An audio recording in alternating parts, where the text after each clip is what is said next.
ఏ తల్లిదండ్రులకైనా పిల్లలు హెల్తీగా తింటే హ్యాపీ అనిపిస్తుంది కదా! పిల్లలందరూ చాలా ఇష్టంగా తినే బ్రెడ్ జామ్ ఇంట్లోనే హెల్తీగా ఎలా చేసుకోవాలో చూద్దాం.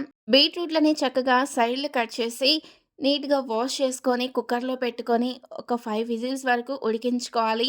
మీరు బీట్రూట్‌తో చేశారు అనే ఫీల్ కూడా రాదు. పిల్లలకి చాలా టేస్టీగా ఉంటుంది. తప్పకుండా ట్రై చేయండి. ఇప్పుడు వీటిని పీల్ తీసేసి చక్కగా చిన్న ముక్కలుగా కట్ చేసుకొని చల్లారాక మిక్సీలో వేసుకొని స్మూత్‌గా బ్లెండ్ చేసుకోవాలి.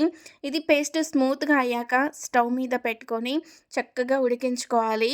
నేను ఆల్రెడీ ఇంట్లో ఒకసారి ట్రై చేసి పిల్లలు ఇష్టంగా తిన్నాకే మళ్ళీ వీడియో చేసి పెడుతున్నాను. సిమ్‌లో పెట్టి దగ్గరకయ్యేంత వరకు ఉడికించుకోవాలి. ఒక 20 మినిట్స్ వరకు టైం పడుతుంది. ఈ టైంలో బెల్లం అయినా, షుగర్ అయినా యాడ్ చేసుకోవచ్చు. అలాగే ఒక 4, 5 ఇలాచీ పొడి చేసుకొని వేసుకోవాలి. చూడండి స్పూన్‌కి ఇలా స్టిక్కీగా అయ్యేంత వరకు ఉడికించుకొని ఒక బౌల్‌లో పెట్టుకొని స్టోర్ చేసుకుంటే ఒక 10 డేస్ వరకు యూజ్ చేసుకోవచ్చు. చూడండి బ్రెడ్ మీద కూడా ఎంత ఈజీగా స్ప్రెడ్ అవుతుందో. నచ్చితే తప్పకుండా ట్రై చేయండి. ఫస్ట్ ఒక 2, 3 ట్రై చేసి నచ్చితే పిల్లలకి ఎక్స్‌ట్రా చేసి పెట్టుకోండి.